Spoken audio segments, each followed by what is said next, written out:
اعوذ باللہ من الشیطان الرجیم بسم اللہ الرحمن الرحیم سلام اللہ علی بقیت اللہ الاعظم امام حسین علیہ السلام فور انٹرنیشنل ٹی وی کربلا مقدسہ سے اس وقت آپ پروگرام معرفت سے منتظر عجل اللہ تعالی فرجہ الشریف کو ملاحظہ فرما رہے ہیں، اور ایام ولادت باسعادت حضرت مولود کعبہ کل ایمان حضرت امیر المومنین علیہ السلام ہے، لہٰذا تمام مومنین چاہے شرق عالم میں ہے یا غرب عالم، تمام مومنین کی خدمت میں، اور بالخصوص ہمارے وقت کے امام حضرت بقیت اللہ الاعظم امام زمانہ عجل اللہ تعالی فرجہ الشریف کی خدمت میں تبریک و تہنیت عرض کرتے ہیں اس عظیم ولادت کے موقع پر۔ یہاں پر چونکہ ہم کربلا مقدسہ میں ہیں یہاں، اور انشاءاللہ العزیز اس پروگرام میں کوشش کریں گے کہ ہمارا رابطہ جو ہے وہ نجف اشرف سے ہمارے معزز مہمان کے ساتھ برقرار ہو جائے، اور انشاءاللہ العزیز ان کے بیانات سے حرم حضرت امیر المومنین علیہ السلام کے اجواء کے ساتھ آپ دیکھ سکیں اور اس کی سعادت حاصل کر سکیں۔ تب تک جو ہماری گفتگو ہے وہ اس عنوان سے ہے کہ حضرت امیر المومنین علیہ السلام کی ولادت باسعادت۔ سب سے پہلے میں مقدمتاً عرض کروں کہ واحد کائنات کی واحد شخصیت جو خود کعبے کے جوف میں دنیا میں ظاہر ہوئے، یعنی خود حضرت کی ولادت باسعادت خود جوف کعبہ، بالکل کعبے کے درمیانی جگہ پر حضرت کی ولادت ہوتی ہے۔ یہ کائنات کی وہ شخصیت ہے کہ جس سے پہلے اللہ کے گھر میں کسی کی ولادت ہوئی تھی اور نہ بعد میں ولادت ہوگی، یہ منفرد شخصیت ہے۔ اور اس کے بعد حضرت جب ولادت ہوتی ہے، اس کے بعد 3 دن تک حضرت جو ہے وہ کلام نہیں فرماتے، نہ کلام فرماتے ہیں اور نہ آنکھ اٹھاتے ہیں۔ تو ان کی والدہ ماجدہ حضرت رسالت مآب صلی اللہ علیہ وآلہ جب تشریف لاتے ہیں تو ان کی خدمت میں اس ماجرے کو بیان کیا جاتا ہے۔ تو سب سے پہلے جو حضرت کی نگاہ اٹھتی ہے خود وجہ رسول اللہ صلی اللہ علیہ وآلہ پر، سب سے پہلے، اور وہاں پر خود حضرت امیر المومنین علیہ السلام جو کہ بظاہر، البتہ یہ بظاہر کا لفظ یہ ہے کہ ہمارے عقیدے کے مطابق امام کے لیے کوئی سن اور سال کی ضرورت نہیں ہوتی۔ دیکھیں یہ ہمارا عقیدہ ہے، جس طریقے سے خود رسول اللہ حضرت آدم علیہ السلام کی خلقت سے 2000-4000 روایات میں 2000-4000 سال پہلے نبی تھے، اور پھر حضرت امیر المومنین علیہ السلام اور حضرت رسالت مآب صلی اللہ علیہ وآلہ ایک نور سے ہے اور ایک ہی شجر سے ہے۔ بعض حدیث میں شجر کا لفظ استعمال ہوا، بعض میں نور کا لفظ استعمال ہوا۔ فرمایا میں اور علی ایک نور سے ہیں۔ تو جب سے حضرت پیغمبر ہے، اللہ کے نبی ہے، وہاں سے حضرت امیر المومنین علیہ السلام امام ہے۔ امام کے لیے کوئی سن اور سال کی ضرورت نہیں ہوتی، وگرنہ آج تک کس نے دیکھا ہے کہ کوئی ایک عادی بچہ جو 3 دن کا ہو وہ کلام کر سکے، اور کلام بھی کیسے کلام؟ جب حضرت فرماتے ہیں کہ بولیں تو وہاں پر حضرت امیر المومنین علیہ السلام فرماتے ہیں کہ میں کیا پڑھوں، کیا قرآن پڑھوں، انجیل پڑھوں، توریت پڑھوں؟ تو یہ حضرت اس انداز میں ہے، اور غالباً ہمارا رابطہ بھی قائم ہو رہا ہے۔ یہ عظیم موقع ہے انشاءاللہ العزیز۔ نجف اشرف سے ہمارے مہمان حجت الاسلام المسلمین علی جناب مولانا سید تنویر عباس رضوی صاحب قبلہ انشاءاللہ ہمارے ساتھ محو گفتگو رہیں گے۔ جو ہی ان کے ساتھ انشاءاللہ رابطہ قائم ہو جاتا ہے، انشاءاللہ نجف اشرف سے امام حسین علیہ السلام کی ٹیم موجود ہے، اور وہاں کی نورانی فضاؤں کو بھی آپ ملاحظہ فرمائیں گے اور زیارت بھی کریں گے، اور انشاءاللہ وہیں سے ہی آپ نجف اشرف سے بیانات کو انشاءاللہ العزیز سماعت فرمائیں گے۔ عظیم موقع ہے اہل ایمان کے لیے، عظیم موقع ہے ان لوگوں کے لیے جو طالب عرفان ہے، چونکہ جو سرچشمہ عرفان ہے وہ حضرت امیر المومنین علیہ السلام ہے۔ خوشبختانہ ہمارا رابطہ قائم ہو چکا ہے قبلہ کے ساتھ۔ جی سلام علیکم۔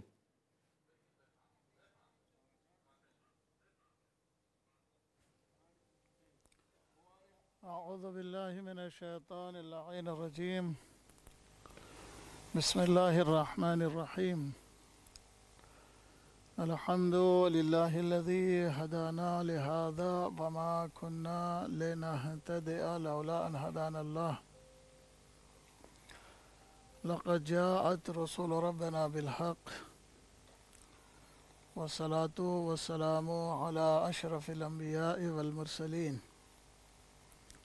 وخاتم النبیین محبوب رب المشرقین ورب المغربین جد الحسن والحسین ابی القاسم محمد، اللہم صلی علی محمد وعلی محمد وعلی آلہ الطیبین الطاہرین المعصومین ولعنت اللہ علی اعدائہ مجمعین۔ ما بعد، فقد قال اللہ تعالی وقولہ الحق، بسم اللہ الرحمن الرحیم، انما ولیکم اللہ ورسولہ والذین آمنوا والذین یقیمون الصلاة ویؤتون الزکاة وهم راکعون۔ ناظرین محترم، یہ عظیم تاریخ اور یہ عظیم مہینہ اور سرزمین نجف اشرف سے مولائے متقیان امیر المؤمنین علی بن ابی طالب علیہ السلام علیہ افضل الصلاۃ والسلام مولا کے اس عظیم شہر سے مولا کی ولادت کے موقع پر آپ کی خدمت میں کچھ باتیں عرض کرنے کے لیے حاضر ہوا ہوں۔ وہ دروازہ جسے نبی اکرم صلی اللہ علیہ وآلہ وسلم نے فرمایا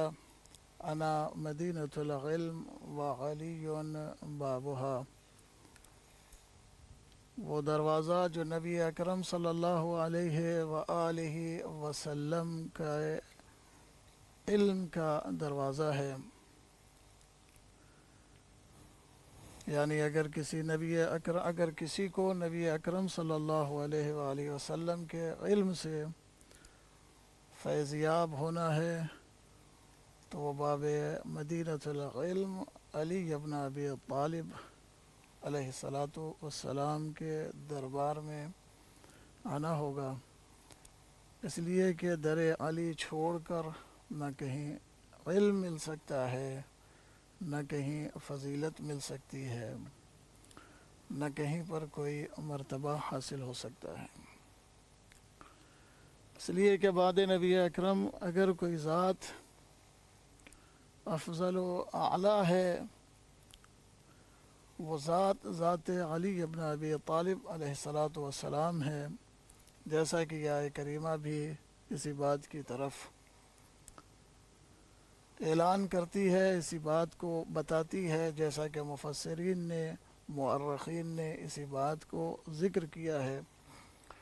کہ یہ آیت کسی اور کی شان میں نہیں نازل ہوئی، بلکہ یہ آیت مولا الموحدین امیر المؤمنین علی بن ابی طالب علیہ السلام کی شان اقدس میں نازل ہوئی ہے۔ علی ہی وہ ہیں جنہوں نے حالت رکوع میں زکوٰۃ عطا کی ہے، لہذا علی ہی وہ ہیں جو نبی کے بعد لوگوں کے ولی ہیں، لوگوں کے حاکم ہیں، لوگوں کو بعد نبی اکرم اگر کہیں سے صحیح سیرت نبی ملنی تھی تو وہ ذات علی بن ابی طالب علیہ السلام ہے۔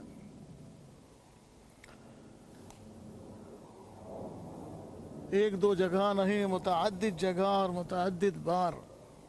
اللہ کے رسول نے یہ فرمایا ہے کہ میرے بعد اگر کوئی تمہارا ولی ہے، میرے بعد تمہارے اوپر میرا وصی اور جانشین میرا بھائی علی ابن ابی طالب ہے، اور یہ بات ہم نے اسی دن دیکھ لیا تھا جب دعوت ذوالعشیرہ میں نبی اکرم کی مدد کا وعدہ علی مرتضیٰ نے فرمایا، تو اسی وقت نبی اکرم نے فرما دیا تھا کہ میرا بھائی علی میرا جانشین ہے، وصی ہے۔ لہذا روایات اور تاریخ مسلسل سب یہ لکھتے ہیں کہ علی ہی وہ ہے کہ جس کے لیے نبی اکرم نے فرمایا من کنت مولا فہذا علی مولا، کہ جس کا میں مولا ہوں اس کے یہ علی مولا ہیں۔ تو عزیزان محترم،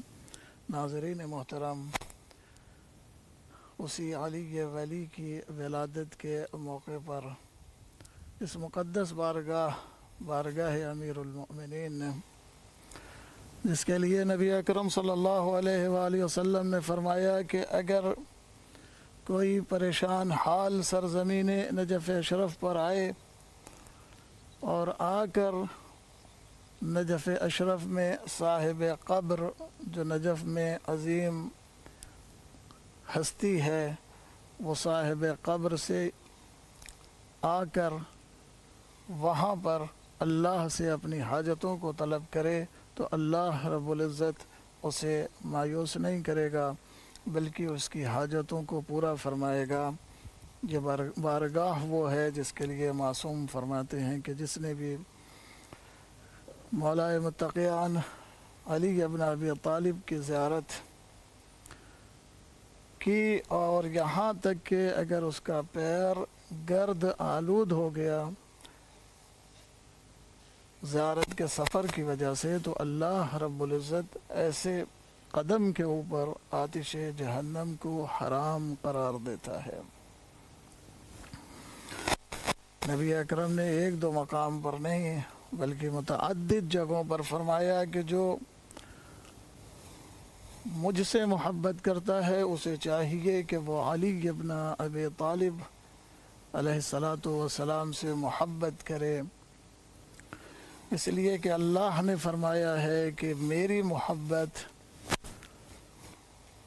اللہ کی محبت ہے، لہٰذا جو علی سے محبت کرے گا وہ مجھ سے محبت کرے گا، اور جو مجھ سے محبت کرے گا وہ اللہ سے محبت کرے گا۔ اور نبی اکرم نے جو اللہ رب العزت کے حکم سے علی کی محبت کا حکم دیا ہے، علی کی ولایت کا حکم دیا ہے، سب اچھی طرح سے جانتے ہیں کہ نبی اکرم نے رشتہ داری کی بنا پر، قربت کی بنا پر یہ حکم نہیں دیا، بلکہ ذات علی ہی نبی کے بعد ایک ایسی ذات تھی کہ جہاں سے صحیح معنوں میں، جہاں سے حقیقی اسلام، جہاں سے حقیقی سیرت پیغمبر، جہاں سے حقیقی دین مل سکتا تھا، نبی علی کی محبت کے ذریعے سے، علی کی اطاعت کے ذریعے سے لوگوں کو علی سے جڑے رہنے کی تعلیم دے رہے تھے، اس لیے کہ جانتے تھے کہ علی ابن ابی طالب علیہ السلام سے دوری کا مطلب دین سے دوری، اسلام سے دوری، شریعت سے دوری، اللہ کی معرفت سے دوری۔ لہٰذا جو چاہتا ہے کہ اللہ کو پہچانے، نبی اکرم کو پہچانے، اسے چاہیے کہ معرفت علی ابن ابی طالب علیہ السلام حاصل کرے، اس لیے کہ معرفت علی معرفت الہی اور معرفت نبوی ہے۔ علی کی معرفت سے نبی کی معرفت اور اللہ کی معرفت، جیسا کہ آیا بھی ہے روایت میں کہ جب میں نے چاہا کہ میں پہچانا جاؤں تو میں نبی اکرم کو خلق کیا. اللہ نے نبی اکرم صلی اللہ علیہ وآلہ وسلم کو خلق کیا. تو یہ علی ابن ابی طالب جس کی ولادت کی تاریخ قریب ہے، نبی اکرم صلی اللہ علیہ وآلہ وسلم کا جو مونس و مددگار، ہر لمحہ جو نبی کی مدد کرتا رہا. راوی کہتا ہے، ابو نعیم حلیۃ الاولیاء میں راوی سے نقل کرتا ہے، کہتا ہے کہ انس نے بیان کیا کہ ایک روز میں نبی اکرم صلی اللہ علیہ وآلہ وسلم کے پاس موجود تھا،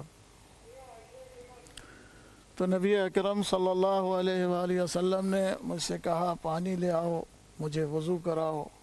نبی اکرم نے وضو کیا، 2 رکعت نماز پڑھی،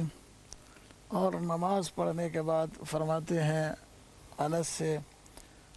کہ دیکھو اس دروازے سے سب سے پہلے کون آتا ہے، اور جو اس دروازے سے سب سے پہلے آئے گا وہی میرا وصی ہوگا، وہی میرا جانشین ہوگا، وہی میرا وزیر ہے، اور وہی وہ ہے جو میرے بعد میرے قرض کی ادائیگی کرے گا. انس کہتا ہے کہ میں نے تمنا یہ کیا کہ کاش کوئی میرے قبیلے سے اس در سے آ جاتا تو یہ شرف مجھے مل جاتا، یہ شرف مجھے حاصل ہو جاتا، ہماری قوم کو مل جاتا، ہمیں مل جاتا یہ شرف. کہتا ہے کہ لیکن میں نے دیکھا تھوڑی دیر کے بعد کہ اس دروازے سے علی ابن ابی طالب تشریف لے آئے. نبی نے مجھ سے سوال کیا کہ کون آیا؟ میں نے کہا علی ابن ابی طالب تشریف لے آئے ہیں. نبی اپنی جگہ سے اٹھے اور علی کے پاس آئے، اور علی کے چہرے پر پسینہ تھا.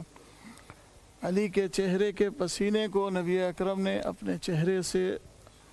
دور کیا. جب نبی اکرم نے علی ابن ابی طالب کے چہرے کے پسینے کو اپنے چہرے کے ذریعے سے دور کیا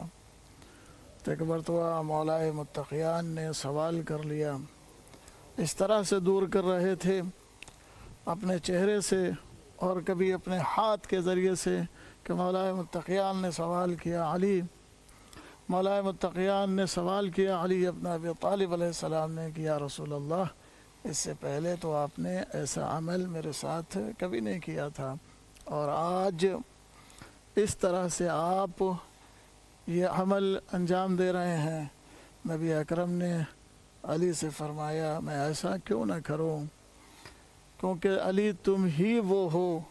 جو میرے بعد دین پر تعویل کے ساتھ عمل کرو گے، اور تم ہی وہ ہے جو میرے قرض کو بھی ادا کرو گے. تو عزیزان محترم، وہ ذات جسے اللہ نے اپنے دین کے لیے اور نبی کی نصرت کے لیے اور نبی اکرم صلی اللہ علیہ وآلہ وسلم کا محافظ اور وصی اور ولی بنا کر جسے بھیجا، اس ذات کو ہی 13 رجب کو خانہ کعبہ میں بھیجا،